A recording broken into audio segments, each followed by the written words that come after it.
Assalamualaikum warahmatullahi wabarakatuh.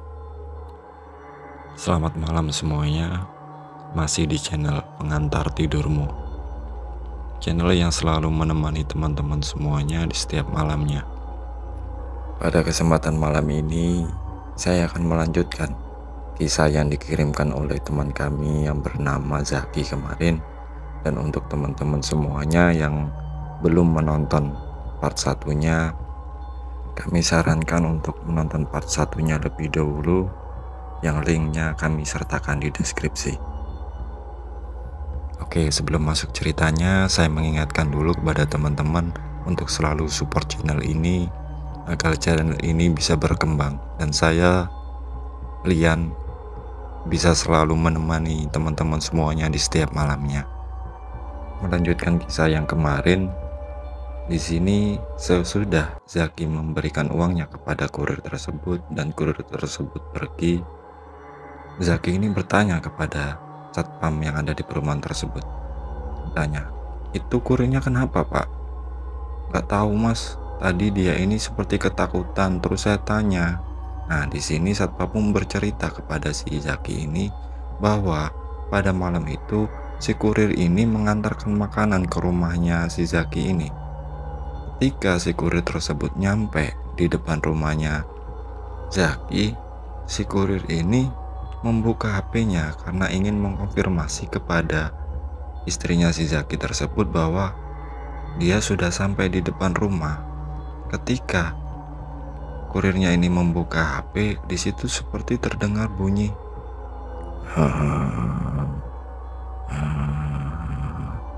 Si kurir ini pun merasa merinding mendengar suara tersebut, dan suara ini seperti berada di belakang si kurir tersebut. Ketika si kurir ini menoleh ke arah belakang, ternyata di boncengannya itu ada sosok pocong, dan pocong ini mukanya hancur. Si pocong ini terus mengerang di depan mukanya si kurir tersebut. Dan di situ tercium bau yang sangat busuk. Akhirnya si kurir tersebut ini menjalankan motornya tanpa melihat ke belakang. Kurir ini pun terus menjalankan motornya. Akhirnya sampailah di pos satpam tersebut dan ditanya oleh satpam tersebut, Mas, jangan naik motor kencang-kencang, Mas." Akhirnya si kurir ini pun belok ke arah pos satpam tersebut dan si kurir tersebut ini muntah-muntah di situ. Akhirnya ditanya oleh si satpam tersebut, Mas ini kenapa, Mas?" Kurir ini pun gak mau ngomong apapun, cuman muntah-muntah. Ditenangkanlah oleh satpam tersebut. Ketika si kurir tersebut sudah mulai tenang, akhirnya si kurir ini pun berani bercerita semua yang dialaminya barusan kepada satpam tersebut. Dan gak lama setelah itu, kurir ini pun menghubungi si istrinya Zaki ini untuk mengambil makanannya di depan, karena kurir tersebut tidak berani lagi ke rumahnya si Zaki tersebut. Itulah yang diceritakan satpam kepada si Zaki. Di sini Zaki cuma terdiam dan bertanya kepada satpam tersebut, "Pak, saya udah tinggal hampir 1 tahun di sini, nggak pernah nemui kejadian aneh-aneh. Tapi setelah pembangunan jalan di depan rumah saya itu hingga rumah saya ini menjadi tusuk sate, mulai banyak keanehan-keanehannya terjadi di rumah, Pak." Di sini satpam pun hanya terdiam. Dan waktu itu si satpam ini bilang, "Mohon maaf ya, Mas, saya ini nggak nakut-nakutin, Mas. Cuman beberapa hari yang lalu, ketika saya ini keliling setiap jam 12 malam, ketika saya melewati depan rumahnya Mas, di situ saya memang melihat sendiri, Mas. Di teras Mas itu ada beberapa pocong di situ, Mas. Saya ini nggak menakut-nakuti, Mas, cuman saya sarankan kepada Masnya untuk cari orang pinter, Mas. Barangkali bisa untuk membersihkan rumahnya Mas ini, karena memang saya sendiri juga pernah melihat pocong di depan rumahnya Mas itu." Zaki pun menjawab, "Masa, Pak? Jangan nakut-nakutin saya, Pak. Kayak gini saya jadi takut, Pak. Maaf, Mas, saya ini bukan nakut-nakuti, tapi saya ini beneran. Saya ini melihat ada beberapa pocong di situ, di teras depan rumahnya Mas itu." "Oh ya sudah, Pak, kalau gitu nanti coba saya diskusikan dulu sama istri saya. Barangkali punya kenalan orang yang mengerti hal seperti itu. Makasih ya, Pak." Di sini Zaki pun pamit kepada satpam tersebut untuk pulang.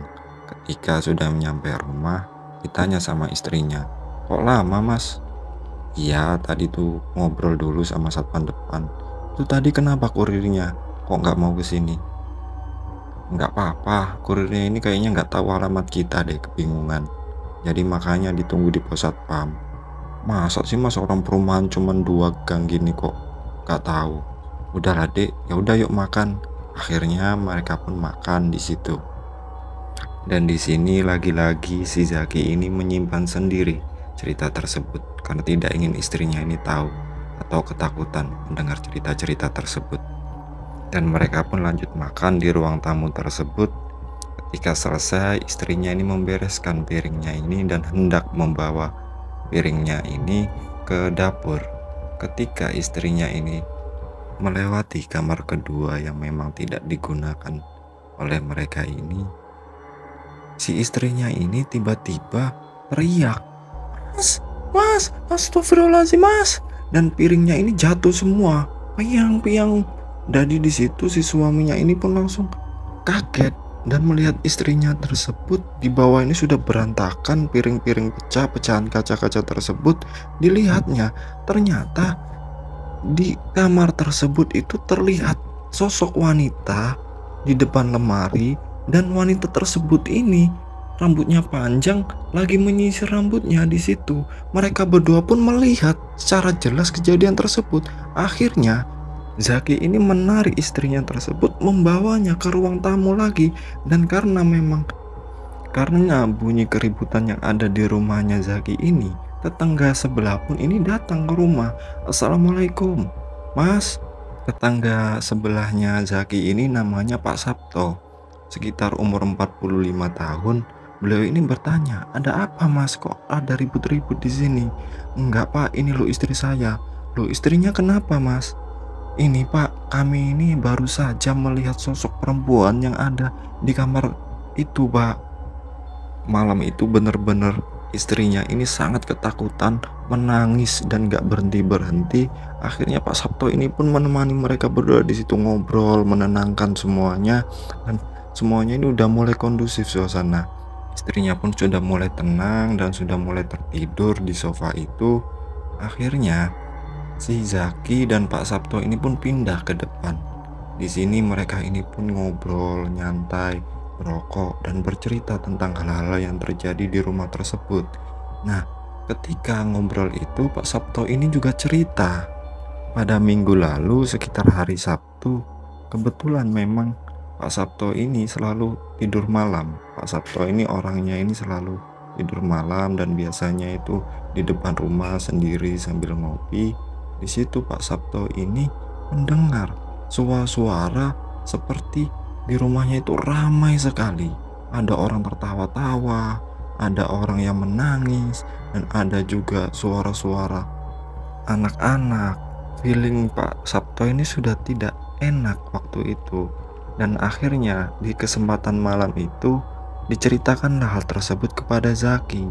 Dan Zaki ini bilang, "Setiap Sabtu Minggu saya selalu nggak ada di rumah Pak. Saya selalu menginap di rumah orang tua atau mertua saya."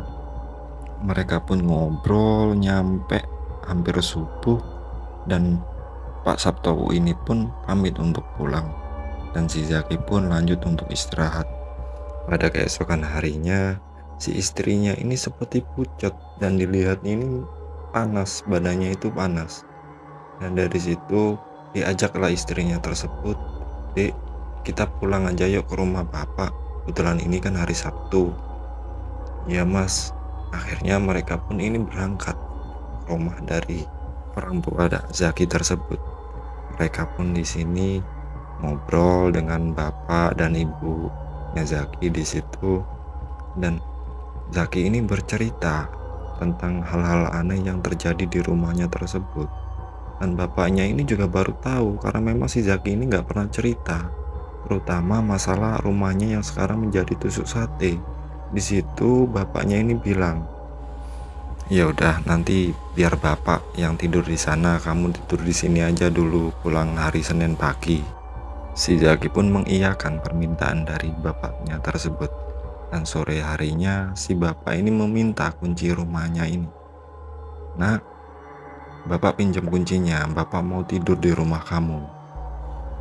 Loh, bapak tidur di sana sama siapa, Pak? Sendiri, bapak. Udah nggak apa-apa, nanti coba biar bapak lihat suasana di rumah kamu. Akhirnya dikasihlah kunci rumah tersebut kepada bapaknya, dan bapaknya pun pada sore hari itu juga berangkat sendiri ke rumahnya si Zaki tersebut. Dan singkat cerita, pada waktu itu hari Minggu pagi, pulanglah bapaknya tersebut dari rumahnya Zaki setelah menginap 1 malam di situ. Ketika bapak ini sudah nyampe rumah, di situ Zaki ini melihat muka dari bapaknya itu seperti kecapean, kelelahan, dan sedikit pucat di situ. Ditanyalah sama Zaki, "Pak, bapak nggak apa-apa, Pak?" "Nggak apa-apa, nak. Udah nanti aja bapak ceritain ya. Bapak mau tidur dulu sebentar." Akhirnya bapaknya ini pun langsung masuk kamar untuk tidur. Nah, siang hari Minggu itu, bapaknya ini sudah bangun tidur. Setelah bangun tidur, bapaknya ini bercerita pada waktu itu ada Zaki dan juga ibunya, tapi tidak ada istrinya. Istrinya ada di dalam kamar.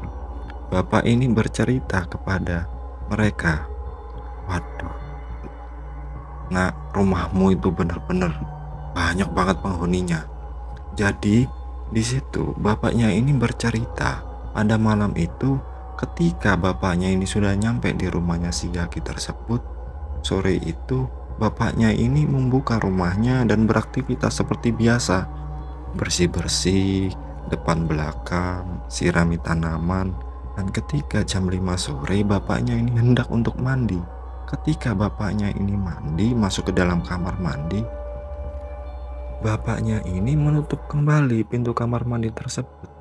Ketika bapaknya ini menutup pintu kamar mandi tersebut, kok sedikit berat. Didoronglah lagi sama bapaknya, akhirnya bisa ditutup. Dan ketika bapaknya ini hendak membuka bajunya, terlihat di bawah pintu kamar mandi tersebut ini ada seperti kain putih. Kain ini seperti dari depan pintu dan terjepit oleh pintu kamar mandi tersebut hingga sebagian kainnya ini masuk ke dalam kamar mandi itu. Nah, waktu itu dilihati sama bapaknya, ini kain apa kok putih lusuh. Akhirnya coba ditarik sama ayahnya, ini berat sekali. Dan akhirnya dibuka dulu kamar mandinya dengan sedikit berat. Ketika bapaknya ini membuka pintu tersebut, ternyata di depan itu sudah ada 3 pocong di situ. Di sini bapaknya Zaki ini sangat kaget.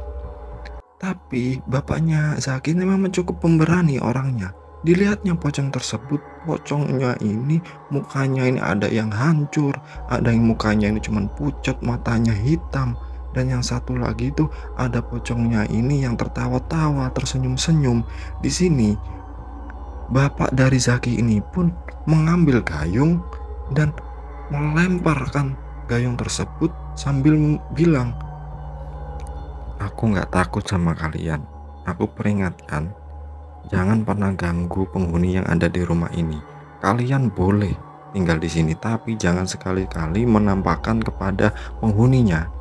Seketika itu pintu kamar mandi tiba-tiba tertutup, barak. Dan di sini bapaknya si Zaki ini pun ada di dalam kamar mandi tersebut. Dan dibuka kembali pintunya tersebut, ternyata pocong itu sudah tidak ada.